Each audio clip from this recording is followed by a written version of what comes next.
The plaza at the heart of Zarvik pulsed with sterile light beneath the twin moons. A sprawling metropolis of alloy spires and translucent skyways, Zarvik had once been a center of human architecture. Now it was the crown jewel of Krethek dominion, occupied and overwritten in both structure and spirit. In the center of the plaza stood a human man, thin, disheveled, and wrapped in layers of scavenged fabric. His face bore the grime of the streets, his beard unkempt, and his eyes seemingly dimmed by years of silence. Clutched in his hands was an odd metallic flute, patched with wires and ancient circuits. He played slowly, notes floating through the crowd like whispers from a forgotten dream. Krethek citizens passed by, some amused, others irritated. A group of younglings clicked their claws in mock rhythm, sneering at the human's trembling fingers. A middle-aged Krethek spat, a glob of black mucus landing near the man's boots. "Humans," one of them hissed, "all they have left is noise." A stone flew from the crowd. It hit the man's shoulder with a dull thud. He didn't flinch, a child laughed, another stone followed.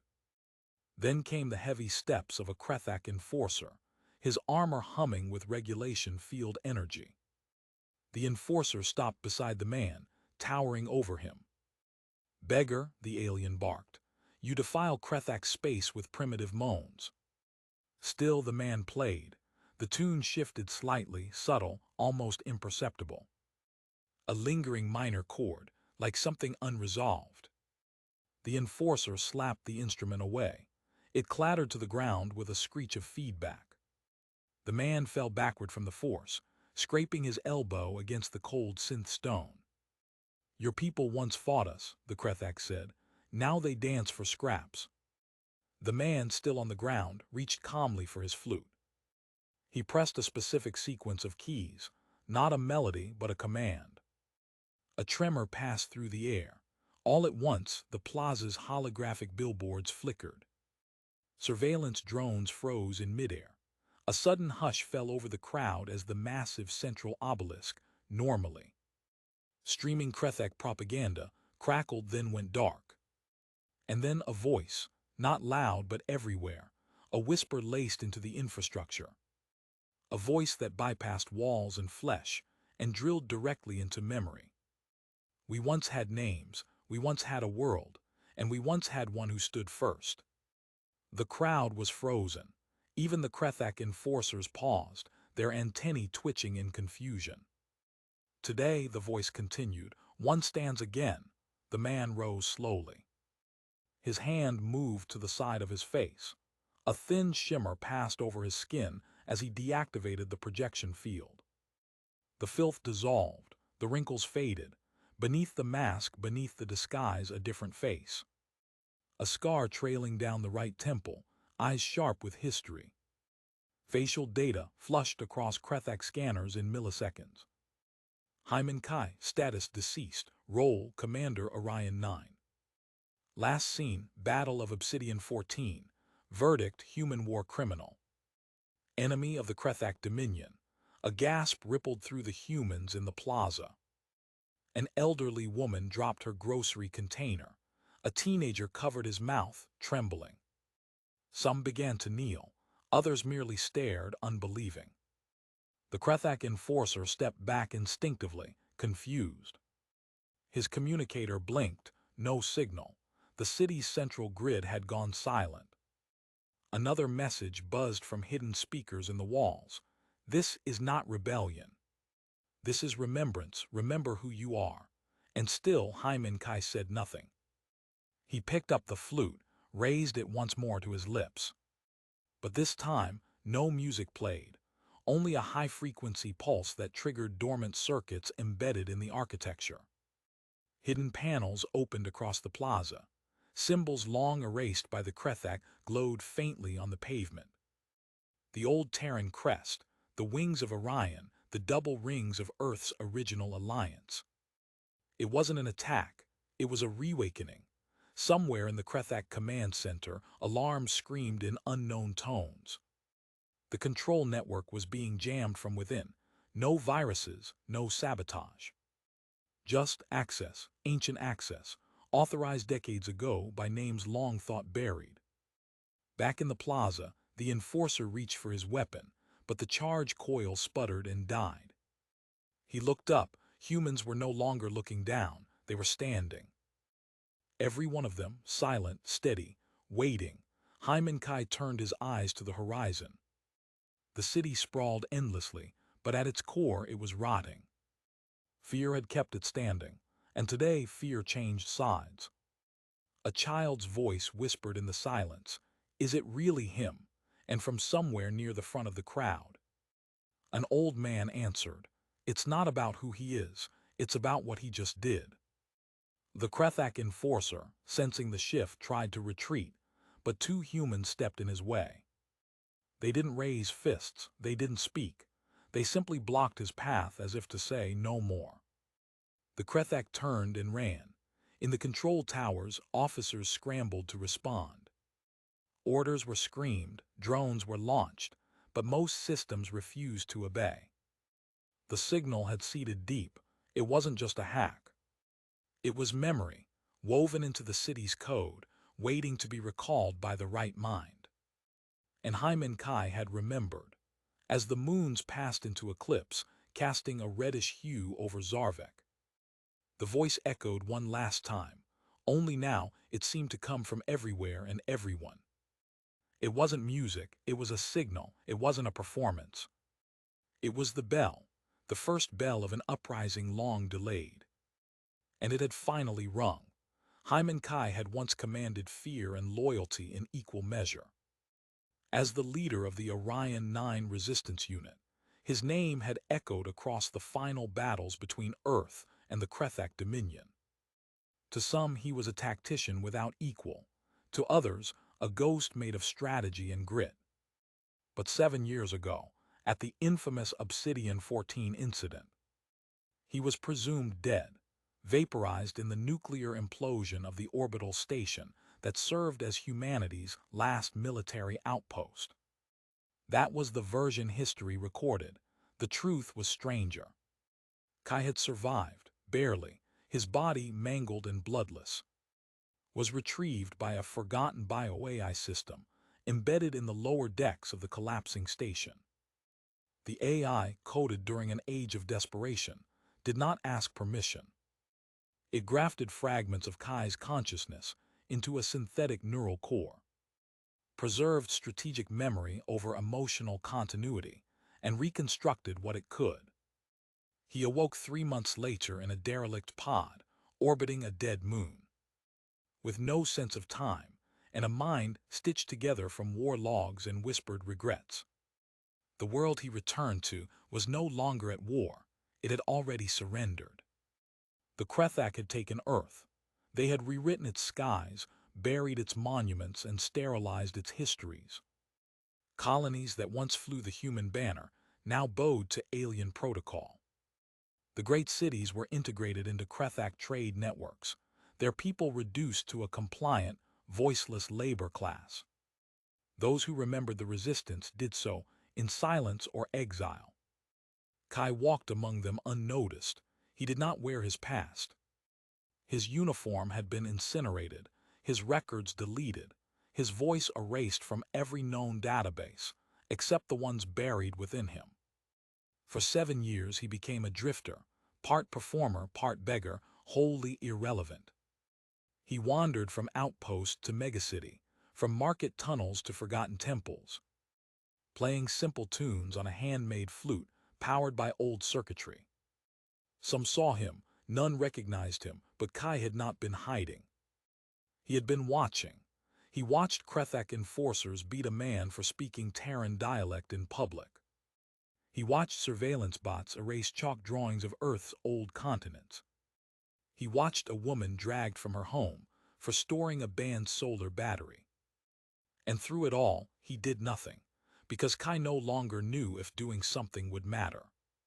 The war had taught him one lesson above all: that fire only burns until there is nothing left to consume. And when he had ignited the last great blaze at Obsidian 14, he had believed it was the final defiance. But 7 years later he saw the price: Silence, surrender, systemic erasure. The fire hadn't freed his people, it had merely branded them. He feared that to rise again would only doom them further. And yet, despite everything, a part of him remembered. That part awakened the day a girl named Myra found him. She was 12, thin but sharp-eyed, with a faded red scarf and a habit of glancing over her shoulder. She approached him not with fear or ridicule, but with a question. "Are you real?" Kai looked up from his seated position beneath a corroded transport bridge. His voice, when it came, was little more than breath. "What do you mean?" She held out a crumpled photograph. Its edges were frayed and the image was cracked, but the scene was unmistakable. A younger Hyman Kai, standing atop the scorched ruins of Targan Hill, his arm raised in command. Surrounded by human soldiers, with the Orion 9 insignia gleaming on their shoulders. "My mom had this in a tin box," Myra said. "She used to tell me stories about the war." "About you," Kai stared at the photo. He had forgotten the image existed. Or perhaps he had never known someone had taken it. "She said you didn't run, not even when the sky turned white. She said you kept going because we mattered." Myra's voice was steady, but there was a rawness beneath it, something fragile. Like memory clinging to hope, Kai didn't respond, he couldn't. The girl hesitated, then added softly, "She was executed 2 months ago." For hiding old books, she turned to leave, but her words stayed. That night Kai didn't play his flute. He sat in silence, the photo clutched in his hand, and stared at the flickering lights of the city above. His mind replayed her words again and again. "You kept going because we mattered."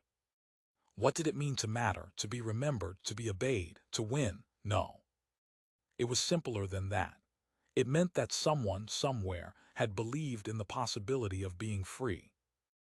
And if even a child born under occupation could still believe, what excuse did he have? He realized then. He was still remembered, not as a soldier but as a symbol. A legend worn thin by time, perhaps, but not dead. Not yet, and that frightened him more than death, because symbols carried weight. And weight demanded action, but Kai no longer felt like a commander. He felt like a husk, a remnant caught between the past and an irrelevant present. And if he rose again, would it even be him, or just the echoes of a man who once believed war could end in peace? Still. He folded the photograph carefully and placed it inside the hidden compartment of his flute. He would carry it not because he had answers, but because now he had a reason to look. And that was more than he had allowed himself in years. Because in that photo he wasn't alone, and if people still looked to him, even from the shadows, then maybe, just maybe, it was time to remember who he was. The marketplace in Sector 9 bustled beneath a crimson sky, where metallic awnings hummed under the weight of heat and drone surveillance. Krethak banners fluttered overhead, black emblems against gray steel, symbols of order imposed by force. In a corner of the plaza, the air shimmered with noise and static as Hyman Kai played his flute once more. The notes this time were different, calmer, slower, drifting through the smog like memories too stubborn to fade. He was seated in his usual place, unnoticed by most, ignored by design. But he watched everything. Across the plaza, a young boy, no older than 14, was being dragged by 2 Krethak enforcers. His face was bloodied, and one arm hung limp. A shattered recorder unit lay nearby, its lens blinking red as if still trying to transmit. He was scanning the data node. One enforcer hissed to the other, possibly transmitting to off-grid sectors. The boy tried to speak, but a blow to the stomach silenced him. He crumpled to the ground, groaning. Kai's fingers tensed around the flute. Still, he didn't move. Then he saw her, Myra. She broke through the crowd without hesitation, pushing past adults who dared not speak, who turned their heads and whispered foolish beneath their breath. She stood between the boy and the enforcers, small but immovable. "He's just a kid," she shouted. "He didn't do anything." One enforcer lifted his clawed hand and struck her across the face. She hit the ground hard, stunned. That was the moment. Kai rose, no words, no flourish, just one slow, deliberate movement. From beneath the folds of his cloak, he retrieved a modified flute, not the one he used for performance, but the older one. Embedded with a micro-resonance core, a single line of code had been programmed into it for years, waiting for the right moment. He blew one note. A low, piercing frequency pulsed across the plaza. Every Krethek visor blinked, their HUDs glitched, drones stuttered in midair and crashed. Data screens blinked to black. Even the banners overhead stopped fluttering, caught in some unseen energy. Then came the voice. It was not loud but ancient. "Orion 9 still breathes." The crowd froze. Across the square, a few figures stepped forward, elderly humans. Their backs bent with time, but each wearing a faded badge stitched into their sleeves. None of them spoke. None needed to. They simply stood, eyes locked on Kai, and bowed their heads. Kai turned off the flute's emitter. The pulse stopped. Silence returned, but it was not the same silence as before. Cameras had stopped recording. Surveillance nodes had gone dark. Which meant one thing: someone had helped him asterisk. Later that evening, Kai returned to the abandoned monument where he slept, once a statue of a Terran leader. Now just a cracked pedestal with moss growing through the seams. He crouched beneath the shattered stone, where the rain didn't reach, and waited. She arrived as he knew she would. Reva, once a combat engineer under his command. Now a welder posing as a mechanic in the Krethek infrastructure core. She had aged, but her eyes remained sharp, always scanning, always calculating. "You picked one hell of a time to come back," she muttered, tossing him a sealed ration pack. "I never left," Kai replied. "No," she said, sitting beside him. "But today you finally made a sound." He said nothing. Reva reached into her pack and pulled out a datapad. She tapped the screen, projecting a faint hologram of the Krethak control grid. "The Exo-Intelligence Core," she said, "is about to go into lockdown mode. 5 days from now, it'll transition to a fully autonomous system. No manual overrides, no outside access. After that, we can't touch it, not even from inside." Kai studied the projection. At the center was the glowing neural hub, once human-built, now rewritten with Krethek AI logic. The very infrastructure that regulated city defense, drone coordination, and even atmospheric filtration. "You're saying this is our only window," he said. "I'm saying," she replied, "if you ever plan to do something real again, it has to be now." He leaned back, staring at the flickering image. He could already feel it, the pull of choice. One side held anonymity, the cold comfort of watching history pass him by. The other fire, reckoning, consequence. "The people aren't ready," he muttered. "They're not the ones who need to be," Reva said. "You are." She left him with that thought. Alone once more, Kai pulled a battered steel box from beneath the dirt. He hadn't opened it in years. His hands hovered over the rusted latch before slowly unlocking it. Inside was a broken chest plate, what remained of his old combat armor. The Orion 9 insignia was still faintly etched into the scorched metal. Next to it, a small black cube blinked once as his biometric signature activated it. The cube projected a recording. It was brief, only a few lines, but they came with the same weight as 1,000 battles. "You are not a weapon, Hyman Kai, but if you must be a living memory. Not to destroy, but to remind them we existed." The voice was synthetic. The AI that had saved his life. The one that rewrote his brain to preserve strategy at the cost of sentiment. And yet, in that voice, there was more humanity than most he had known. Kai sat still. the echo of that sentence reverberating through him like a pulse too old to name. He stared at the broken armor, at the girl's photo still folded in his pocket, at the city pulsing with lies, and for the first time in years, he didn't feel like a relic. He felt like a warning, and warnings always came before the storm. The descent into the lower sectors was silent, save for the hum of exposed power lines and the occasional hiss of leaking coolant. Concrete turned to alloy, and alloy to scorched composite. Deep beneath the glittering towers of Zarvek's surface, there existed an older layer, once human-built, now repurposed by the Krethak for energy control and drone routing. It was there, hidden among pipes and forgotten service tunnels, that Hyman Kai led his first strike in nearly a decade. His team was small, 6 in total. Myra, whose eyes carried more resolve than most adults Kai had fought beside. Riva, steady with a pulse reader, and a memory for schematics no map could match. And 4 others, 2 ex-miners turned saboteurs, 1 former medic, and a young technician named Saul, barely 17.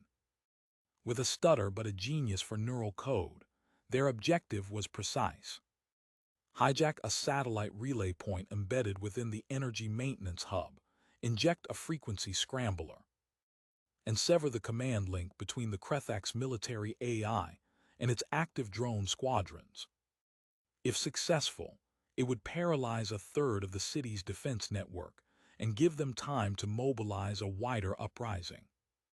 But Kai wasn't thinking about uprising. Not yet. He was thinking about how Myra walked behind him without flinching, despite the fact that she should have never been brought along. About how Saul kept glancing at him, like a student looking to a teacher whose lessons were spoken in silence. And about how Rivet, always the realist, hadn't smiled once since they crossed the boundary sensors. They reached the access hatch. "This is it," Rivet whispered, pulling out a portable disruptor. 30 seconds to breach. Kai nodded, his hand resting lightly on the modified flute at his waist, not for music this time, but for pulse feedback detection. The hatch hissed open. They moved in. The maintenance chamber was vast, circular, lined with data conduits and glowing panels. In the center stood the uplink pillar, rising 10 meters high, humming with low resonance. A thin beam of violet light pulsed upward, linking the satellite grid above with the planetary core below. Saul rushed to the interface, fingers trembling. "I can patch in. But I need at least 2 minutes." Rivat and the ex-miners spread out, placing mini-shield nodes to block signal detection. Myra stayed near Kai, watching everything. It was too clean. Too easy. That's when the hum changed. Kai's eyes snapped to the far wall. Shadows detached themselves, Krethak agents in stealth armor, flickering into visibility. There were 6 of them, no warning, no sound, just sudden lethal presence. "DOWN," Kai shouted. The air erupted in plasma bursts. One of the miners screamed, collapsing before he could reach cover. Rivas slammed a feedback spike into the wall, triggering a momentary power flare, enough to blind the enemy's optics. Kai fired his shock emitter, clipping one agent in the leg. Myra dragged Saul behind a panel as return fire scorched the console. The room turned to chaos. Saul shouted, "I need 10 more seconds." "You've got 5, Rivas snapped back. Kai moved like instinct, shielding Myra with his body, guiding plasma bolts away with magnetic push fields from his boots. He defought 100 battles, but never like this, so few, so fragile, and yet so necessary. Then Saul called out, "Scrambler uploaded." The relay pulsed once, then again. The uplink beam flickered, and the Krethak knew. They turned their weapons to the console. Kai dove forward, shielding the terminal with his body. A shot grazed his shoulder. Rivat took another agent down with a shock mine. But they were surrounded. One agent grabbed Saul, another pulled Myra out by the arm. "No," Kai roared. He fired again, precision targeting, disabling the one holding Myra. She fell to the ground, clutching her side, blood pooling through her shirt. The Krethak pulled back, momentarily disoriented by the fluctuating signal and damaged uplink. They knew they had lost control of the relay, but they would make sure to take prisoners. One of their own lay dead, another wounded, but they had saw. And they vanished into the dark. The chamber was quiet again. The uplink pulsed weakly, then shut down entirely. A flicker in the sky confirmed what they'd hoped. One of the orbital satellites had gone offline. It wasn't full success, but it was enough to prove a point. Kai knelt beside Myra. Her breath was shaky, but her eyes found his. "I'm okay," she whispered. "It just stings." He pressed his palm gently to her wound, then looked around. Rivat was treating the miner who'd been hit. The remaining team members were silent, stunned by the violence and the cost. Kai stared at the wall, charred, scorched, smeared with blood. In that moment, something inside him cracked open. "The last time I gave an order like this," he said, voice low, 200 didn't come back. They believed in something bigger than themselves. And I sent them into fire for it. Rivat looked up from the medic kit. "And this time?" she asked. Kai didn't answer immediately. He turned his gaze to Myra, still gripping his arm despite the pain. She looked at him as if he was more than a man, as if he was still the legend her mother had described. "If I fail again," he whispered, "it won't be history that suffers. It'll be her." Rivat stood. Her voice was calm but edged with fire. "You used to be the strategist. Now you need to be human. Stop measuring your worth by victory counts and body bags. This isn't about a perfect war.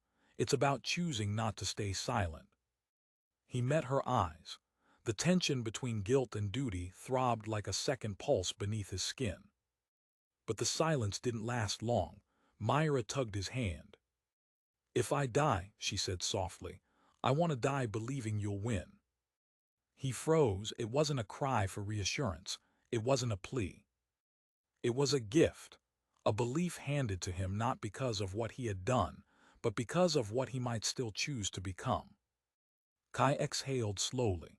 For years, he had carried the weight of the past like a shroud, convinced that his return could only bring more ruin. But in the eyes of a girl barely old enough to remember peace, he saw something else. This wasn't about revenge. This wasn't about legacy. It was about proving that there was still something worth fighting for. And for the first time since Obsidian 14, Kai truly believed. He wasn't fighting to remember the past anymore. He was fighting to protect the future. The underground trembled with anticipation. Every corridor hummed with low-frequency signals, each wall embedded with crystalline filaments transmitting data. Between the city's control centers, at the heart of Zarvek's command infrastructure, lay the asterisk core of sovereignty ***. Neural nexus, once human-built, now converted into the beating mind of the Krethak Dominion's planetary control system. And Hyman Kai stood before it, ready to shut it down with his mind. Rivat paced behind him, jaw clenched, eyes darting between his neural sync band and the biointerface console glowing ahead. She had recalibrated the synchronization field herself, tuning it to match the neural pattern Kai had carried since the war, the same pattern the Krethak had once flagged as a priority kill code. But there was a catch. "This process is invasive," she said. "Your cerebral core was altered during the rescue. If you stay connected longer than 4 minutes, the war data modules will override your natural memory pathways. You won't be you anymore, just a shell that remembers strategy and nothing else." Kai didn't answer. He sat quietly as Myra approached. Her cheeks were wet. "I don't understand," she whispered. "Why can't someone else do it?" Rivat knelt beside her, voice softer now. "Because no one else is integrated with the original architecture." Kai's brainwaves were encoded into the first command mesh. He helped design the failsafe. Only he can shut it down, Myra turned to him. But if you lose yourself, who do I believe in? Kai reached out, gently placing his hand on hers. I'd rather lose who I am, he said, than let you grow up in a world where freedom is just a rumor. Silence fell. Then, without waiting for further permission, he stood and walked alone down the final corridor. The path to the core was narrow and pulsing with blue light. Glass panels revealed columns of Krethak drones in stasis, rows of data coils rotating with impossible precision. The air shimmered with heat and static.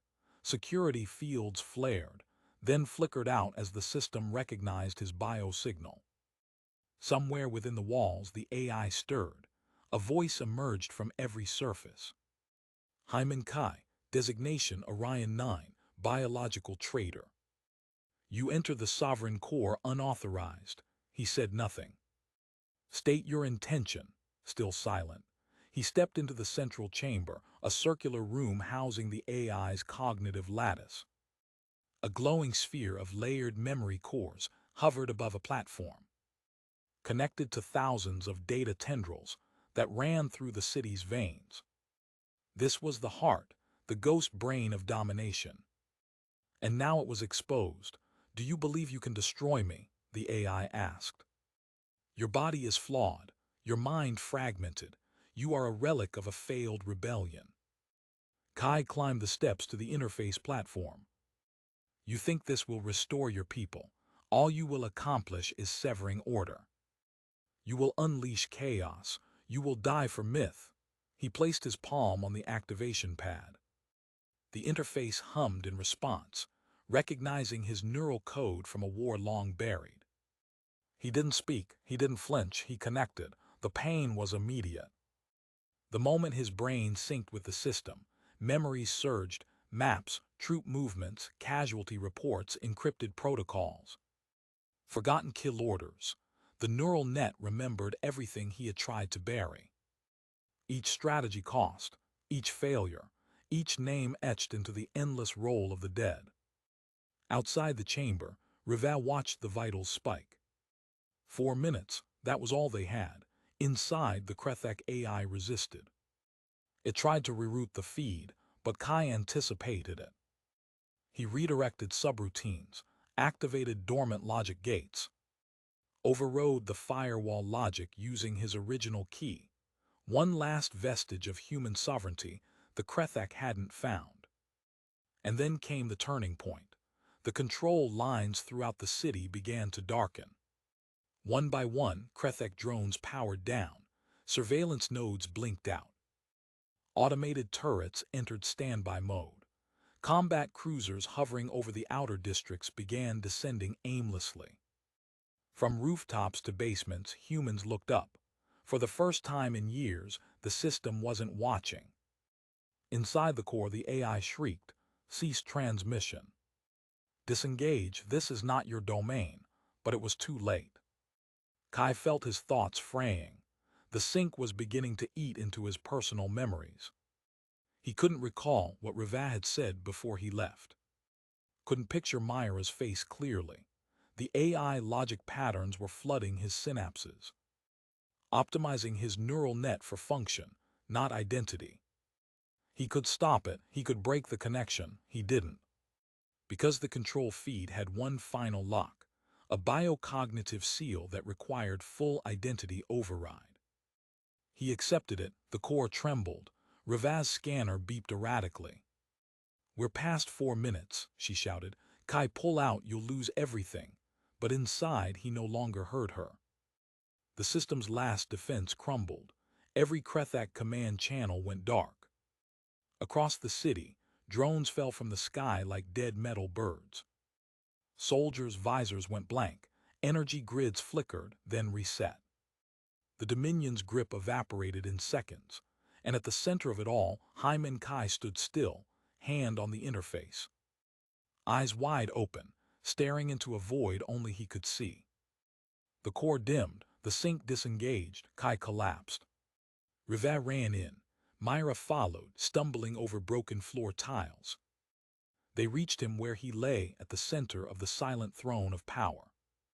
His eyes remained open, but no light shone behind them. He blinked slowly, as if responding to some long-lost signal. But when Rivak called his name, there was no answer. Myra knelt, took his hand. Kai, a flicker passed through the console. A recording, one last line, encoded into the system in the final moment of clarity. It played softly, not over speakers but into their ears, personal, quiet, human. I am a man, and I remember that once I was free.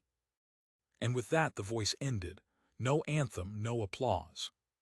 Just silence, real silence, for the first time in generations. And a world no longer under control. For 48 hours, the city of Zarvik stood still. No drones patrolled the skies. No Krethak banners blinked on city towers. No voices crackled from the public speakers, demanding compliance or curfew. The control grid that had governed the lives of millions had gone dark, and in its place, only silence remained. It was not a silence of fear. It was the silence of something sacred returning. In that silence, people emerged from the shadows. Families climbed stairwells long sealed off by patrols. Old men dusted off faded insignias, buried in drawers. Vendors reopened stalls without permission.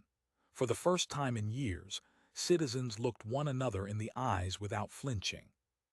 The Krethak, cut off from their planetary AI, confused and leaderless, began a slow and scattered retreat.